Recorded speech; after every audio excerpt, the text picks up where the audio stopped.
नमस्कार दोस्तों, ढोल में पोल चैनल में आप सब मित्रों का हृदय से अभिनंदन करता हूं।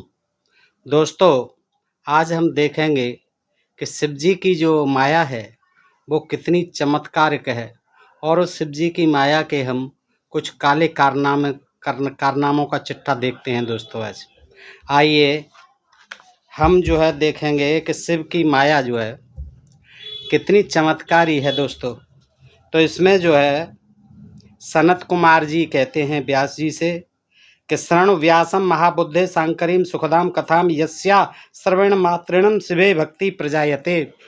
ये शिव पुराण उमा संहिता अध्याय 4 में से मैं कोट करता हूँ। दोस्तों, इसका अर्थ है शिव जी की सुखदायक कथा सुनो।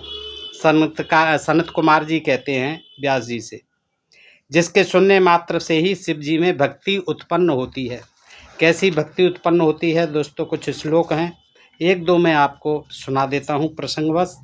कि शिव माया प्रभावेण बहुद्रय काम मोहिता पर स्त्री घर्षणम चक्रे बहुबारम मुनीश्वरम इंद्रस्त्र सपी भूत्वा गौतम स्त्री विमोहिता पापम चकारम दुष्टात्मा सापम प्राप्तम मुनेस्तदा।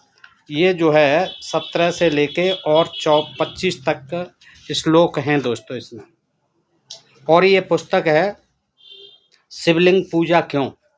शिवलिंग पूजा क्यों, ये बहुत ख्याति प्राप्त और चर्चित पुस्तक है दोस्तों, अमर स्वामी प्रकाशन विभाग गाजियाबाद से। और इसके लेखक हैं डॉक्टर श्रीराम आर्य। इन्होंने सप्रमाण ग्रंथों से सारी पुस्तकें लिखी है दोस्तों। और इस पर 3 बार कोर्ट में केस चला, लेकिन ये जीती। तो दोस्तों, इसी में से मैं ये बड़ा आपके लिए रोचक प्रसंग है। देखिए शिव जी की माया कितनी चमत्कारिक है और उसके क्या क्या काले कारनामे हैं। कि हे मुनीश्वर, शिव जी की माया के प्रभाव से विष्णु ने काम से मोहित हो अनेक बार परस्त्री प्रसंग किया। परस्त्री के साथ अनेक बार प्रसंग किया। किसने? विष्णु ने। किससे मोहित होकर? किससे के प्रभाव से? शिव जी की माया के प्रभाव से। देखिए शिव जी की माया का प्रभाव इतना था कि विष्णु ने अनेक बार पर स्त्रियों से प्रसंग किए। इंद्र देवताओं के स्वामी ने गौतम की स्त्री, ये 18वें का अनुवाद है। इंद्र देवताओं के स्वामी ने गौतम की स्त्री पर मोहित होकर जो पाप किया, तो उस दुष्ट आत्मा ने गौतम का साप पाया। इंद्र ने जब अहिल्या से पाप किया था, पापाचार किया था इंद्र ने, तो उसे गौतम का साप मिला। जगत में श्रेष्ठ अग्नि भी शिव की माया से, अग्नि देवता भी शिव की माया से मोहित होने से गर्भ से काम के वशीभूत हुए। गर्भ में ही कामभूत हो गए, काम के वशीभूत हुए। फिर शिव ने ही उनका उद्धार किया। देखिए करिश्मा देखते जाइए। ये हे व्यास जी, सनत कुमार कहते हैं, हे व्यास जी, जगत के प्राण विष्णु भी शिव की माया से मोहित होकर काम के वशीभूत होने पर स्त्री से प्रेम करने लगे। श्लोक 20। तीव्र किरणों वाले सूर्य देव भी शिव की माया से, ये सब शिव की माया से मोहित हुए। मोहित होकर काम से व्याकुल होकर घोड़ी को देखकर शीघ्र ही घोड़े का रूप धारण करने वाले हुए। इनकी जो पत्नी थी वो घोड़ी बन गई थी, तपस्या कर रही थी, जंगल में चल रही थी, और उसको देख करके सूर्यदेव वो भी घोड़ा बन गए। ढूंढते ढूंढते, अरे ये तो यहाँ चल रही है, और घोड़ा बन गए। अच्छा, फिर जो उसके साथ समागम किया, शिव की माया से मोहित हुए काम से व्याकुल चंद्रमा ने भी गुरु पत्नी का हरण किया। बृहस्पति की पत्नी तारा का हरण किया और शिव ने ही उनका उद्धार किया, जिससे कि बुद्ध पुत्र पैदा हुआ था चंद्रमा का। तो शिव ने ही फिर उसका उद्धार किया था चंद्रमा का। श्लोक नंबर 23। पहले घोर तप में प्रवृत्त हुए मित्र और वरुण नामक दोनों मुनि भी शिव की माया से मोहित हो गए। मित्र और वरुण शिव की माया से, अप्सरा भेजी थी उर्वशी, और काम उनका काम वासना जागृत हुई, और उसके पश्चात उनका वीर स्खलित हुआ। और ऐसा बताते हैं कि उस वीर को उन्होंने घड़े में रख दिया, और मित्र और वरुण दोनों देवताओं के उस वीर से, घड़े से, एक तो वशिष्ठ जी पैदा हुए, एक अगस्त जी पैदा हुए। तो इस तरह से देखिए ये देवता उससे पैदा हुए, ये सब शिव जी की माया से ही हुआ। और उर्वशी को देखकर वे दोनों काम मोहित हुए। कौन? मित्र और वरुण। तब मित्र ने घड़े में अपना वीर्य छोड़ा और वरुण ने जल में छोड़ा। लेकिन इसमें जो है जल में बता दिया है, दोनों घड़े से ही पैदा हुए हैं, वशिष्ठ और उर्वशी अप्सरा की संतान थे। दोस्तों, इससे आप ये समझें कि ये जो है मित्र और वरुण नाम के देवता भी कितने व्यभिचारी थे कि उन्होंने उर्वशी अप्सरा को देख करके उसके साथ समागम किया और उससे फिर वशिष्ठ को इसीलिए जो है वैश्य पुत्र कहा जाता है, जो राम के गुरु थे। वशिष्ठ और अगस्त जो कि समुद्र को पी गए थे अंजुलि में भर के, ये भी गड्ढे से पैदा हुए बताए गए। वैसे ऐसे गड्ढे से पैदा कोई होता नहीं है। ये दोनों ही उर्वशी अप्सरा की संतान थे, जो कि वैश्या होती है इंद्रलोक की।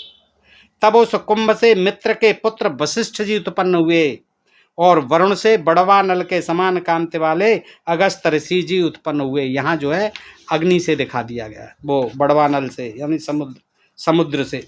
बड़वा नल वैसे दावानल को कहते हैं। ब्रह्मा च बहुबारम हे मोहितम शिष्वम मायया अभम भक्तो तुम कामस्य सुसुतायाम पराशुच। 27वां श्लोक है। शिव की माया से मोहित हुए ब्रह्मा के पुत्र दक्ष भी भाइयों सहित बहन के साथ भोग करने की इच्छा वाले हुए। सुनते जाइए दोस्त, क्या ब्रह्मा के पुत्र थे दक्ष प्रजापति महाराज, सती के पिता, और ये भी क्या हुए अपने भाइयों सहित बहन के साथ भोग करने की इच्छा में प्रवृत्त हुए। किसकी माया से? शिव जी की माया से मोहित होकर। ब्रह्मा जी ने अनेक बार शिव की माया से मोहित होकर आसक्त हुई अपनी पुत्रियों से भोग करने की इच्छा की। ब्रह्मा जी का भी आप देख लीजिए, ये भी शिव जी की माया से मोहित हुए। किन पर? अपनी पुत्रियों से भोग करने की इच्छा की। शिव माया से मोहित हुए महायोगी च्यवन ऋषि ने भी काम में आसक्त हो अपनी कन्या में आसक्ति की। च्यवन ऋषि ने, देखिए, ये थे ऋषि और ये थे देवता।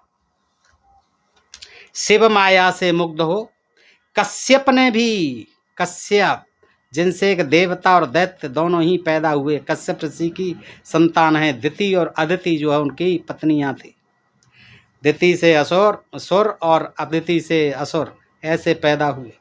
तो शिव माया से मुग्ध हो कश्यप ने भी काम के बस में हो अज्ञान से धनवा राजा की कन्या मांगी। कन्याओं की बड़ी कमी रहती थी, मांग लेते थे चाहे जिसके। मुग्ध हुए गरुड़ ने भी, देखिए जो विष्णु का वाहन है गरुड़ है, बाज पक्षी की तरह गरुड़, तो ये जो है मांसभोजी होते हैं।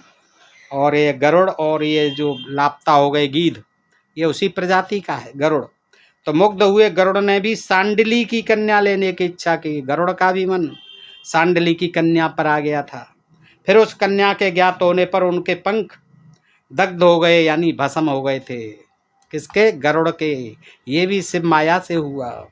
शिव माया से विभांडक मुनि को, विभांडक मुनि जंगल में रहते थे, स्त्री को देखकर एक वहाँ भी अप्सरा आ गई थी नहाने के लिए, उसको देखकर काम के वशीभूत हुए। ऋषि श्रृंग का पुत्र भी शिव की आज्ञा से हरिणी के द्वारा पैदा हुआ, यानी वो पापों को छिपाने के लिए और इनको जो है वर्णशंकर औलाद, इस तरह की औलाद बनाने से बचाने के लिए क्या किया, बजाय औरतों के, बजाय मनुष्य के, इनको जो है पशु पक्षियों से पैदा हुआ दिखा दिया है।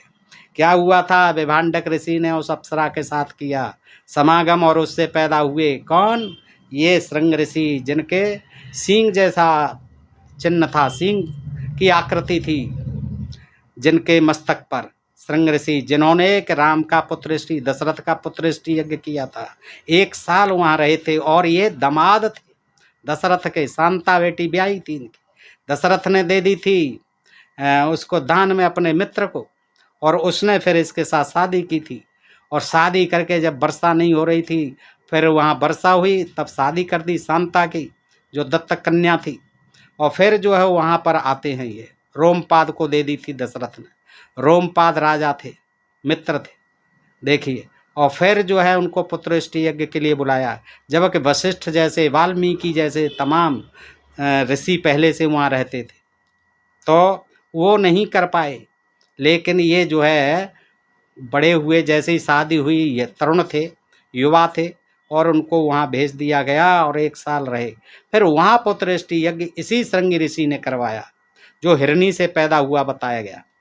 देखिए, शंभू की माया से मुग्ध हुए गौतम मुनि ने भी सरस्वती को नग्न देखकर, ये भी महान थे गौतम ऋषि भी, जिनकी पत्नी अहिल्या थी, ये भी जो है कि क्या जंगल में एक दिन देखी इन्होंने सरस्वती को नग्न देखा नहाते हुए, काम से व्याकुल हो उसके साथ रमण किया।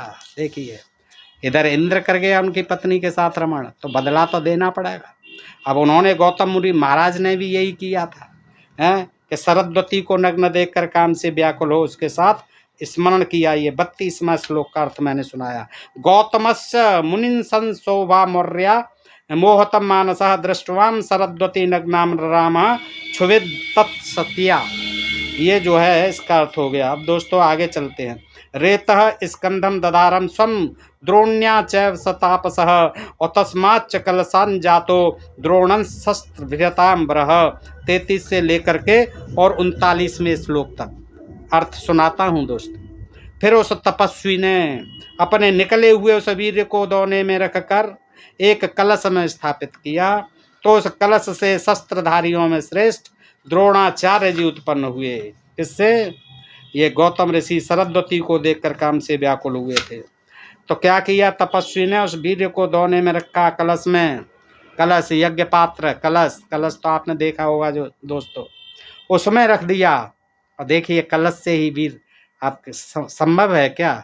बताइए, ऐसा हो सकता है कि कहीं भी रख दो, कहीं भी डाल दो, कहीं उगाएगा वीर जो है, उससे बच्चा पैदा हो जाएगा बगैर मादाणु अंडाणु के, मादा के अंडाणु के बच्चा पैदा हो जाएगा? सोचिए, दिमाग लगाइए, क्या क्या बेतुकी बातें, अवैज्ञानिक बातें लिख रखी हैं दोस्तों। और इन तथाकथित धर्म ग्रंथों में ये है इनका ग्रंथों का हमारा ज्ञान। शिव की माया से मोहित हुए महायोगी पराशर ने, ये भी महायोगी थे पराशर, इन्होंने क्या किया, दास की कन्या कुमारी मत्स्योदरी, वही मत्स्यगंधा सावित्री हैं, मछुआरे की पुत्री, कहीं धीवर की पुत्री, निषाद की पुत्री हैं, मत्स्यगंधा सावित्री से किया पांडवों की माता सत्यवती। तो सत्यवती से किया था, किसने किया था? महायोगी पराशर ने। एक तरह से वो बलात्कार ही था, नाव में बैठ के मना कर रही है, वो नाव पार करा रही है एक तो महाराज जी को, और वहीं जो है वो कहने लगे कि तू मेरे साथ रमण कर, ये इसी में तेरी भलाई है। वो कह रहा मेरे पिताजी माताजी सारा परिवार वहाँ से देखेगा, कोने से। तो उन्होंने क्या किया, कोहरा कर दिया, और कोहरे में फिर जो है उन्होंने कहा कि मेरे जैसा ज्ञानी पुत्र होगा तेरे। तब व्यास जी महाराज पैदा हुए, और वो ऐसे पैदा हुए कि होते ही वहाँ जंगल में तपस्या करने को चले गए। तो दोस्तों ये शिव जी की माया है। आगे देखते हैं, विश्वामित्र ने क्या किया, शिव माया से मोहित होकर वन में मेनका से रमण किया। हाँ, तपस्या करते थे, इंद्र ने भेजी, जाइए मेनका जी, मेनका बड़ी सुंदर अप्सरा थी, इनको आप ही डिगा सकती हो, नहीं तो मेरे सिंहासन को हिलने लगा है, छुड़ा लेंगे आकर के विश्वामित्र जी। उसको इंद्र को बड़ा डर लगता था अपने सिंहासन छिन जाने का। भेजते हैं, मेनका आती है, छम छम छम छम करती हुई, बाहर छाई हुई है, तपस्या कर रहे हैं विश्वामित्र जी, अपने ध्यान में मग्न हैं। लेकिन जैसे ही घुंघरुओं की चुन चुन की आवाज़ सुनते हैं तो उनका ध्यान टूट जाता है, और जैसे ही आंखें खोलते हैं मेनका को देख करके बस समझ लो बेसुध हो जाते हैं, बेहोश हो जाते हैं। और फिर उसके साथ क्या किया, उन्होंने रमण किया विश्वामित्र ने, और विश्वामित्र के रमण से पैदा हुई वो क्या नाम, शकुंतला, विश्वामित्र के रमण से ही पैदा हुई थी। चेतना रहित तो उन्होंने वशिष्ठ से विरोध किया, वशिष्ठ से विरोध किया, फिर वह शिव के शाप से ब्राह्मण हुए। हाँ, इन्होंने विश्वामित्र ने शिव की माया से ही वशीभूत होकर क्या किया था, वशिष्ठ से, क्योंकि विश्वामित्र क्षत्रिय थे, वशिष्ठ ब्राह्मण थे, और वो भी चाहते थे कि मैं भी ब्रह्म ऋषि कहलाऊं, मैं क्या किसी से कम हूँ। इन दोनों में ठनी और चलता रहा इनका संघर्ष, क्षत्रिय और ब्राह्मण, क्षत्रिय बनाम ब्राह्मण संघर्ष जो है। तो विरोध किया उन्होंने, और फिर शिव के शाप से वो ब्रह्म ऋषि हुए विश्वामित्र। शिव की माया के वश में होकर रावण व श्रवा ने कामुक कुबुद्धि से सीता का हरण किया, और वह मृत्यु को प्राप्त हुआ। ये भी शिव जी की माया से प्रभावित था। शंकर की माया से मोहित हुए मुनि बृहस्पति ने काम के बस हो अपने भ्राता की स्त्री से रमण किया।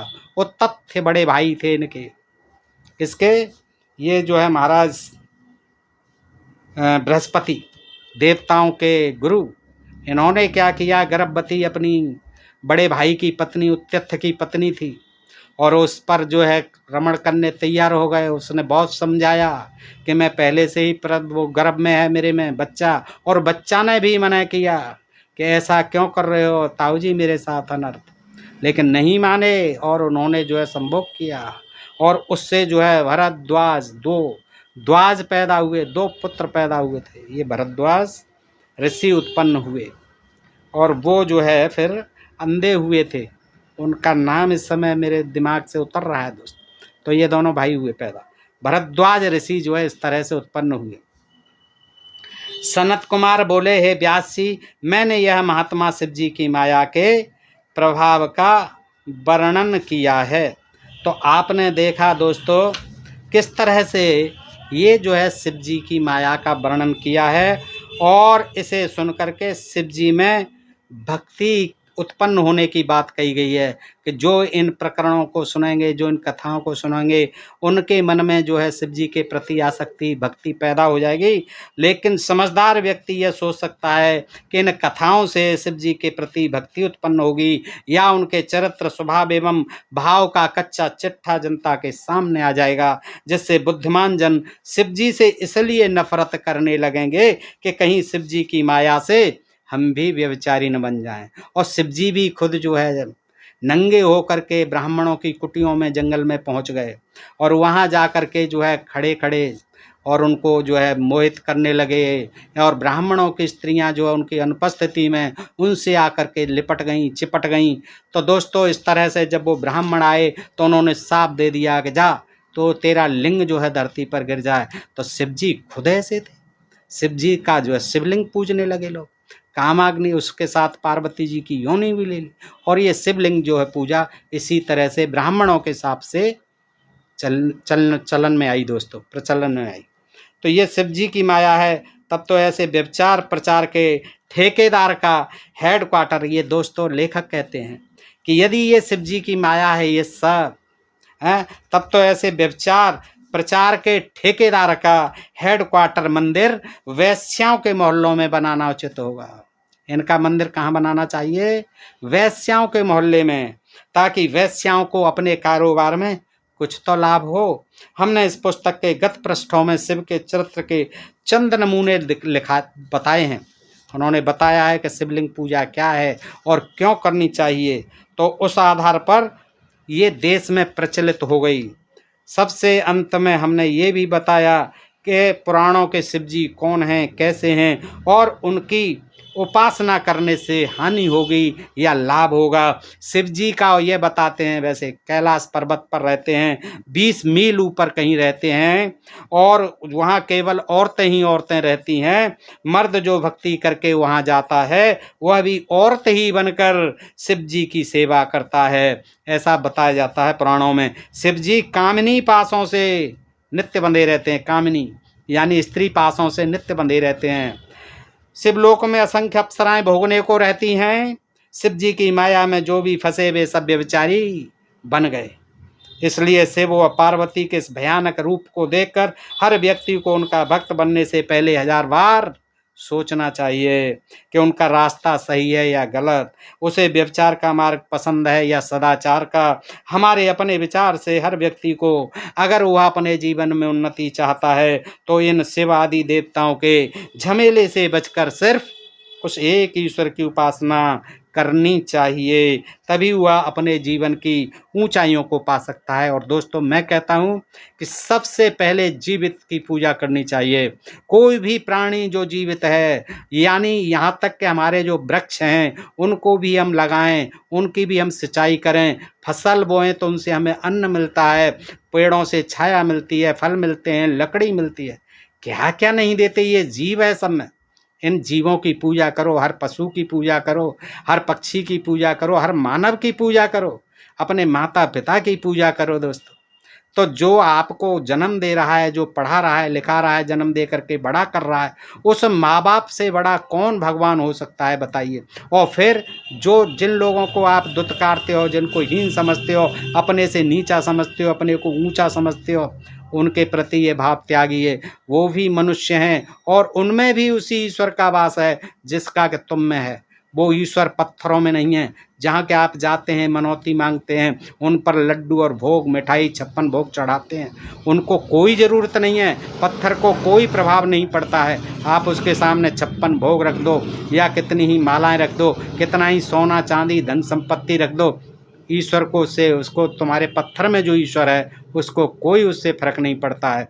आप जो है सिर पटको या कुछ भी करो, क्योंकि उसको ज़रूरत नहीं है, उस ईश्वर को ज़रूरत नहीं है। उस ईश्वर को ज़रूरत है तुम्हारे सम्मान की, तुम्हारे द्वारा दिए गए प्यार की। किसको? जो जीव है, जिसमें सजीव है, कोई भी जीव हो, छोटे से लेके बड़े जीव तक, सबको ज़रूरत है आपके प्यार की, आपके सद्भाव की, आपकी दया की, आपकी सेवा की। उनकी करिए सेवा, जीवितों की सेवा करिए। मेरा भी यही मत है। क्यों? कि मानव धर्म सबसे बड़ा धर्म है। इससे बड़ा दुनिया में कोई धर्म नहीं है। ये मानव अगर मानव को प्यार करने लग जाए, सब जीवों को प्यार करने लग जाए, तो जो झगड़े आज दुनिया में हो रहे हैं इस धर्म के कारण, आज देखिए इजराइल और लेबनान, यहाँ फिलिस्तीन, और क्या हो रहा है वहाँ हमास आदि, तमाम जो है पूरा विश्व जो है बट जाएगा दो खेमों में और विश्व युद्ध के कगार पर पहुंच जाएगा ये विश्व। किसके कारण? केवल धर्म के नफरत के कारण। यरूशलेम को जो है वहाँ उन्होंने हजारों वर्षों से जो है और झगड़े का केंद्र बिंदु बना रखा है। वहाँ यरूशलेम के कारण ही तीनों, मुसलमान, ईसाई और ये यहूदी, तीनों लड़ाई झगड़े करते रहते हैं दोस्तों। और कितने लोगों का बताइए, निरीह लोग मारे गए, अस्पताल पर बम डाल दिया, कितने बेकसूर लोग मारे जा रहे हैं। ऐसे धर्म से क्या फ़ायदा है बताइए? इन धर्मों का क्या औचित्य है? मानव धर्म होना चाहिए जो किसी को भी न सताए, किसी को कट बात न कहे, किसी के प्रति नफरत न पैदा करे। हमारा वो मानव धर्म होना चाहिए दोस्तों। तो मैं जो है संक्षेप में ये बात अपनी समाप्त करता हूँ दोस्तों। कहने को तो बहुत बातें हैं। हमारा इन धर्मों से कोई भला नहीं होने वाला है, न आज तक हुआ है। ये पृथ्वी बट गई, भूगोल बट गया, सब कुछ इस धर्म के कारण इंसान बट गए। कोई हिंदू बन गया, कोई मुसलमान, कोई ईसाई, कोई सिख, कोई पारसी, कोई जैन, कोई बौद्ध, कोई यहूदी, पता नहीं कितने लोग बट गए। कोई ऊंचे में, कोई नीचे में, कोई अछूत में, कोई सछूत में, कोई पिछड़े में है, कोई आदिवासी में, कोई मूल निवासी में। ये क्या है? सब धर्म की बुनियाद पर ये भेदभाव जो है पनपा है दोस्तों। और इतने जो है अंधविश्वास और पाखंड इस देश में कि मनुष्य जो है मनुष्य का शोषण करता है, मनुष्य जो है स्त्रियों का शोषण करता है। ये आपने देवताओं को देखा, इन ऋषि मुनियों को देखा कि ये तपस्या करते हुए कोई नग्न महिला दिख गई, उसी के साथ संभोग कर दिया। बेचारी कन्या जो है वो कर रही है, नाव से पार उतार रही है, उसी के साथ वो महर्षि जो है व्यभिचार कर देते हैं। तो दोस्तों ये सब धार्मिक ढोंग हैं और अंधविश्वास और पाखंड, धर्म की आड़ में और धर्म की ओट लेकर के ये मनुष्य जो है मनुष्य का शोषण कर रहा है, उस पर अत्याचार कर रहा है, उस पर जुल्म कर रहा है दोस्तों। बताइए ये प्रसंग आपको कैसा लगा? अच्छा लगा हो तो अपने मित्रों में अधिक शेयर करें दोस्तों, और उनको भी सजग बनाएं, अंधविश्वास और पाखंड से मुक्त भारत बनाएं, और ये जो है वैज्ञानिक देश बनाएं। तमाम जो सारी बुराइयां हैं, मनुष्य के द्वारा मनुष्य का शोषण, इसको ख़त्म होना चाहिए। ये जाति भेद और धर्मवाद के झगड़े ये बंद होने चाहिए दोस्तों। हमको ऐसे भारत की और ऐसे विश्व की कल्पना करनी है, ऐसा विश्व का निर्माण करना है दोस्तों। तो आप अपने प्रिय चैनल ढोल में पोल को सब्सक्राइब करते रहें। आज के लिए इतना ही दोस्तों, फिर मिलते हैं ऐसे ही किसी प्रसंग के साथ अगले वीडियो में। तब तक के लिए आप सब मित्रों का हृदय से आभार, नमस्कार, जय भारत, जय इंडिया दोस्तों।